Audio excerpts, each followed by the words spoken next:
compartir. Bueno, mejor así. Ya. Chicos, ¿ven mi pantalla? ¿Sí, no? Sí, doctora. Sí, se ve, doctora. Hola. Sí, se ve, doctora. Ya, está bien. Entonces, bien, la idea que tuvo su compañera, muy buena. Sin embargo, tenemos que tener definiciones claras, ¿no? No es lo mismo un infarto cerebral que un ataque isquémico transitorio. ¿Y en qué radica la diferencia? Radica en el tiempo, ¿no? Por ejemplo, un ataque isquémico transitorio viene a ser un déficit focal, ¿no? Llámese pérdida de la fuerza, de la sensibilidad, dificultad en el habla o el lenguaje, ¿no? Afasias, disartrias, pero que dura menos de 24 horas. Es el tiempo, ¿no? Menos de 24 horas. Puede presentar una persona todos esos síntomas, pero si dura menos de 24 horas, estamos frente a un ataque isquémico transitorio. Cuando hablamos de infarto cerebral, cuando tenemos ese déficit focal o ese déficit neurológico, pero que ya va a durar más de 24 horas, ¿ya? Que generalmente va a estar acompañado de una alteración en la imagen, ¿no? En una neuroimagen, llámese una tomografía o una resonancia, ¿ya? En el ataque isquémico transitorio, obviamente, si uno pide una tomografía, pues no logra ver la lesión, no logra ver la lesión. Tal vez sí en una resonancia, en un protocolo que se llama resonancia más difusión, ¿ya? Ahí sí podemos de repente ver principios de un evento de un ataque isquémico transitorio, ¿ya? Pero la diferencia radica básicamente en el tiempo. Un ataque isquémico menos de 24 horas y el infarto cerebral persiste ese déficit neurológico más de ese tiempo, ¿ya? Ustedes van a recordar la anatomía, la neuroanatomía de la irrigación del cerebro y ya ustedes recuerdan todo lo que es el homúnculo sensitivo y el homúnculo motor que tenemos a nivel del cerebro, ¿no? Con las diferentes arterias, ¿no? Acá algunas imágenes de la irrigación del cerebro y, por ejemplo, acá, ¿no? La arteria cerebral anterior, la arteria cerebral media, todo este pintado acá de morado. Y es importante que ustedes conozcan la neuroanatomía y recuerden porque con la neuroanatomía ustedes pueden fácilmente localizar o hacer la topografía. Recuerden que en neurología hablamos de síndromes, ¿no? Cuando llevaron semiología y de medicina de neurología, ustedes han hecho historias clínicas, ¿no? Y han visto que la topografía es muy importante. Hablamos de síndrome. ¿De qué síndromes hablamos? A ver, ¿quién me avisa?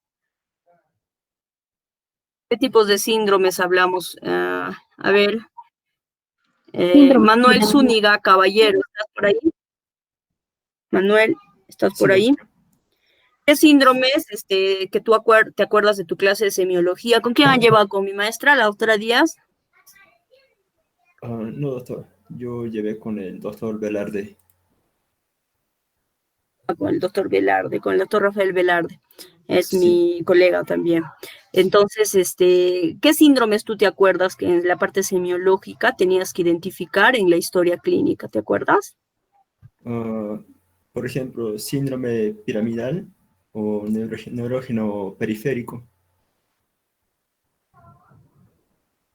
Ya, ¿qué más? También un síndrome epiléptico. Ya. Entonces, muy bien, Manuel. Entonces, nosotros nos recordamos de los diagnósticos, ¿no es cierto? Había un diagnóstico sindrómico. El diagnóstico sindrómico que tú poner síndrome motor, síndrome sensitivo, síndrome piramidal, síndrome epiléptico, síndrome cefalálgico, etcétera, síndrome de nervios craneales, etcétera. Entonces, era un diagnóstico sindrómico. Luego tenías un diagnóstico etiológico, donde ahí se acuerdan de la palabra vitamina. Sí saben, ¿verdad? La palabra vitamina B de etiológico si es vascular, tumoral, inmunológico, inflamatorio, metabólico, etcétera, ¿no? Entonces tú vas poniendo ahí tu síndrome etiológico, tu síndrome nosográfico, perdón, topográfico, o sea, dónde está localizada la lesión. Y tú ya podías decir, ¿no? Está localizado, lóbulo frontal, lóbulo occipital, en la misma vía piramidal, ¿no? Nervio periférico, podías tú dar la localización. Entonces, ahí importante porque tú podías, en caso de stroke, tú ya puedes determinar de qué arteria probablemente está lesionado y está afectando y está dando esa sintomatología en un paciente. Por decir, si es un paciente que tiene una fascia mixta, o sea, una fascia sensitiva y motora, ¿no es cierto? A ver, Karen Rocío Ramírez, ¿estás por ahí? Dime, si tuvieras una fascia mixta, ¿dónde crees que estaría la localización de ese stroke? Tienes un paciente que tú le hablas, no te responde, no te comprende, no emite ningún sonido, pero tampoco comprende lo que tú le has dicho. Entonces tú estás sospechando de una fascia mixta. Dices, tiene una fascia mixta, una fascia global. ¿Dónde crees que estaría? Ella es un paciente hipertenso, diabético, tiene todos los factores de riesgo para hacer un stroke, donde tú, con tus conocimientos nada más de semiología y neuroanatomía, Karen Rocío Ramírez, dirías que estaría localizada la lesión. Doctora, sería si es mixta, entonces no puede hablar ni pronuncia bien, sería en el área de Broca y de Wernicke. Ya, ¿y quién irrigará esas dos áreas? ¿Qué arteria crees que nos irriga esas dos áreas? La arteria cerebral media. Exactamente. Entonces, si tú tienes, ahora te faltó decirme derecho o izquierdo.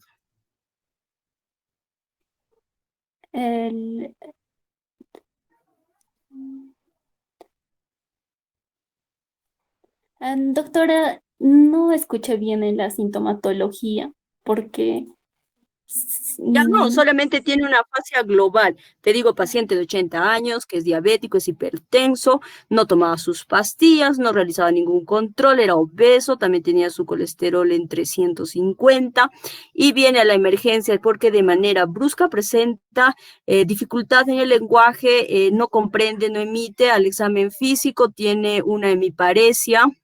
Ya no te quiero decir del lado, porque solamente con la fascia yo ya podría decir en qué lado crees que esté la lesión, ¿el lado derecho o el lado izquierdo? Del derecho, doctora, depende de la dominancia del paciente. Si es... ¿Te parecería que es derecho? sí. Ya. A ver, alguien, cualquiera de los compañeros que esté, que me refute y diga que no por esto y por esto.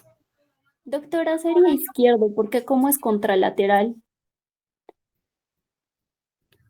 Muy bien. ¿Quién ha hablado? Karen, doctora. Karen Rocío. Karen, muy bien, Karen, tú misma.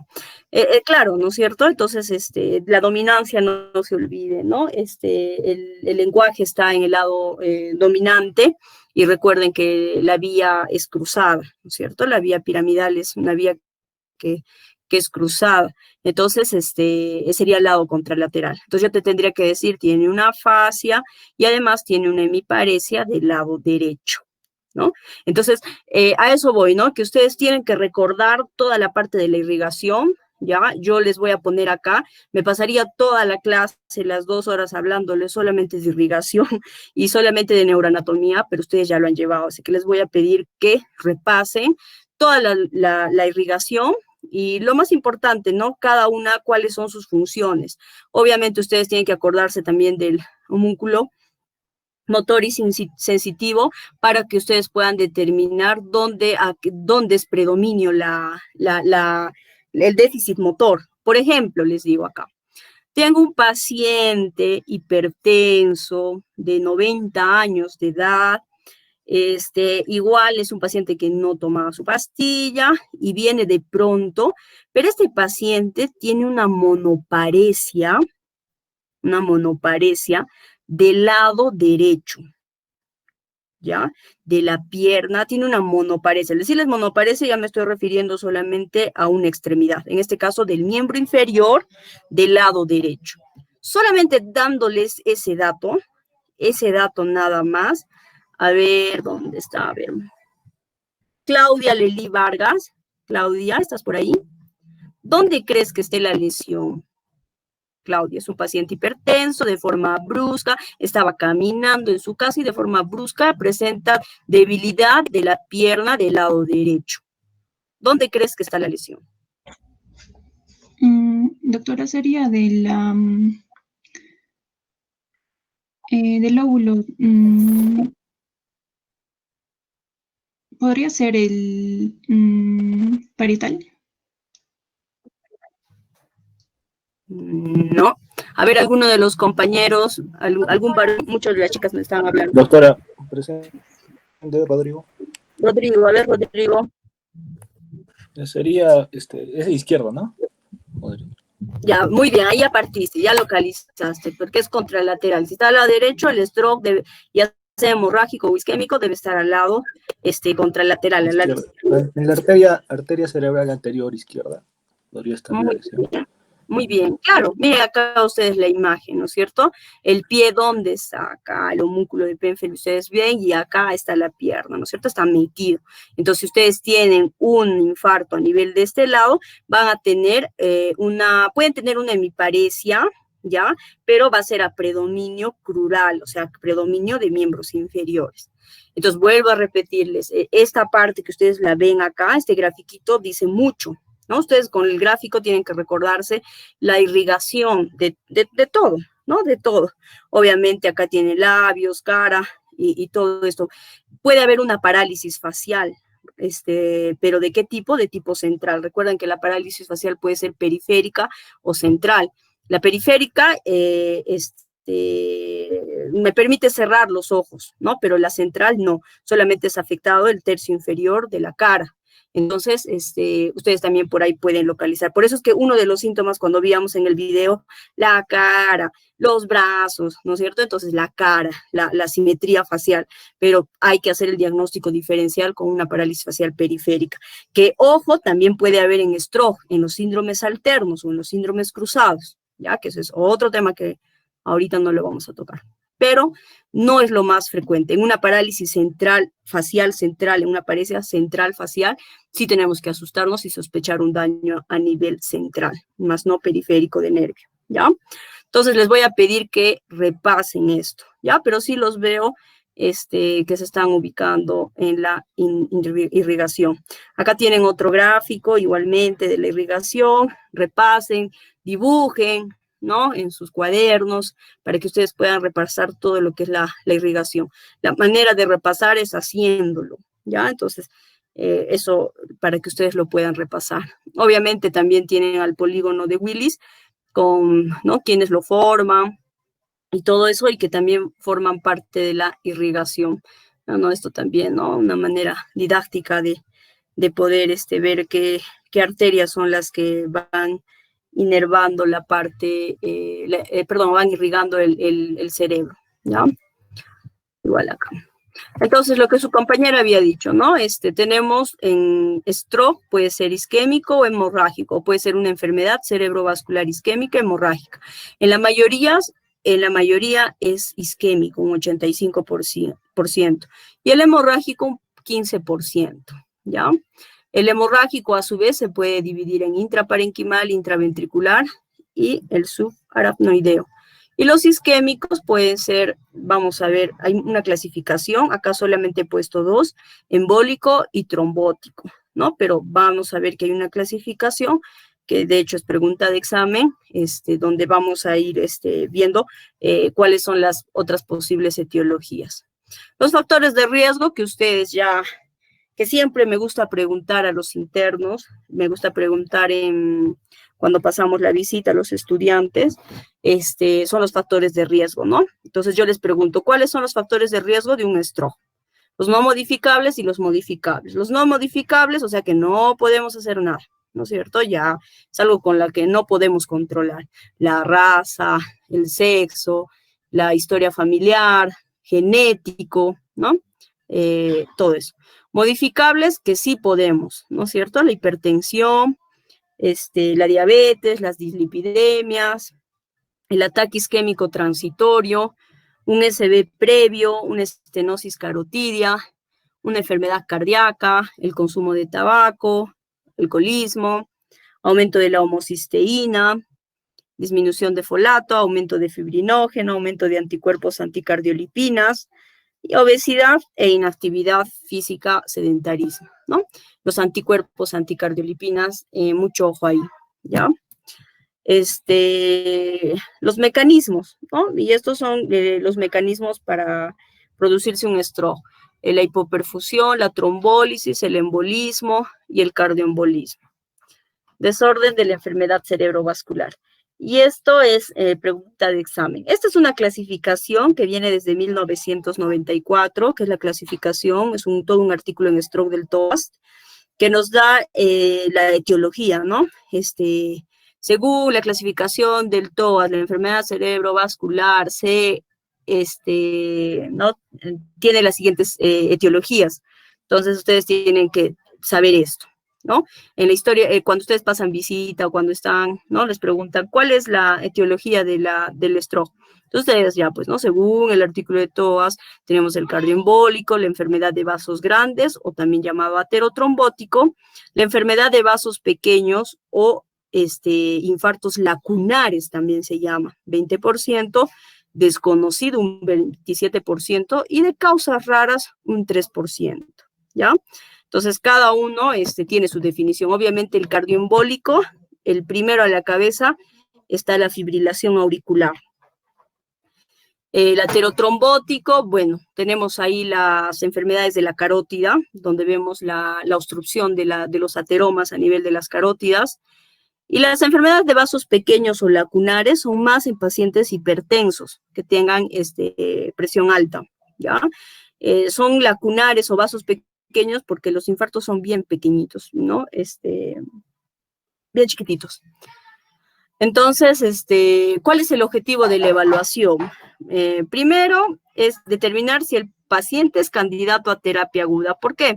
Porque ustedes saben que en stroke nosotros tenemos un tiempo para ayudarle al paciente y tratar de que toda su sintomatología o su déficit neurológico sea reversible. Pero solamente tenemos un tiempo, ya sea en trombólisis arterial o en trombólisis, trombólisis venosa, un tiempo. Por ejemplo, si hablamos del uso del alteplase, que es para hacer trombólisis, tenemos 4.5 horas. Entonces, la evaluación es importante para nosotros tomar una decisión en relación al tratamiento, a que reciba un tratamiento oportuno este paciente y podamos hacer que su sintomatología sea reversible, ¿ya? Prevenir recurrencia, determinar la causa, identificar los factores de riesgo siempre que venga un paciente que ustedes estén en la emergencia, sean internos, estén en su CERU, pregunten los antecedentes. Señor, usted es hipertenso, usted es diabético, usted qué pastillas toma, porque eso me ayuda mucho a inclinarme un diagnóstico, cuando es más de todo agudo. Obviamente, si no tiene nada de eso y tiene una hemiparesia del lado derecho, pero te dice, pero yo no tengo ningún factor, no soy hipertensa, no soy diabética, no soy nada, puede ser un debut, sí, pero pregúntale cómo ha sido, ¿no? ¿Ha sido de un día para otro o te dirá, no, doctora, yo ya una semana he estado sintiéndome así, ahora he empeorado, sea así progresivo, para que pienses en otras cosas, ¿no? Si el inicio es brusco, es agudo, piensa en stroke si tienes factores de riesgo.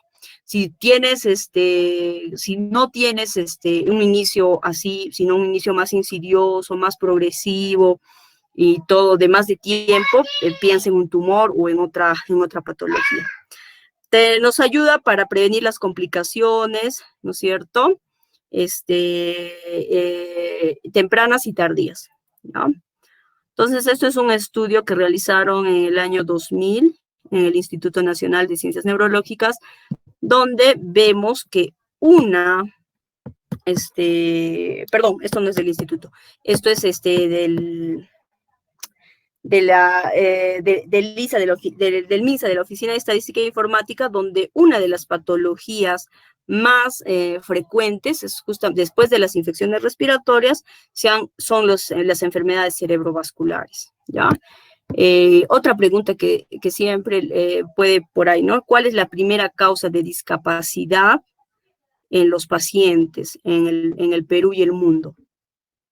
La respuesta es la enfermedad cerebrovascular, ¿ya? Es una de las primeras causas de de discapacidad, ¿ya? Es otra pregunta. Aspectos socioeconómicos. Causa más importante de incapacidad prolongada en adultos, segunda causa más común de demencia, ¿no? ¿Cuál sería la primera causa de demencia? Bueno, cuando hablemos de demencia lo vamos a hablar. Pero recuerden que la enfermedad cerebrovascular es una segunda causa más común de demencia. Y eso se llama demencia vascular, ¿ya?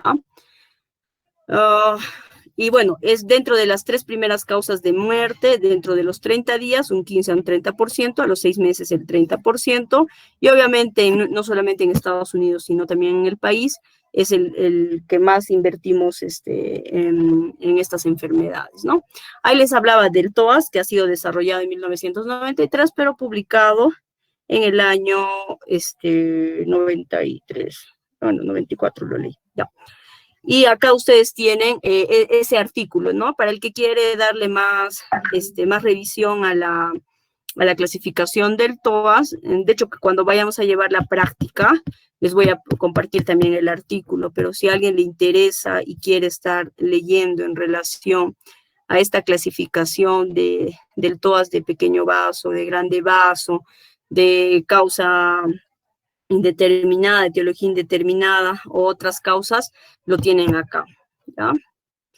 Este cuadro es muy resumido, pero a la vez te da un resumen de todo lo que es la clasificación del TOAS.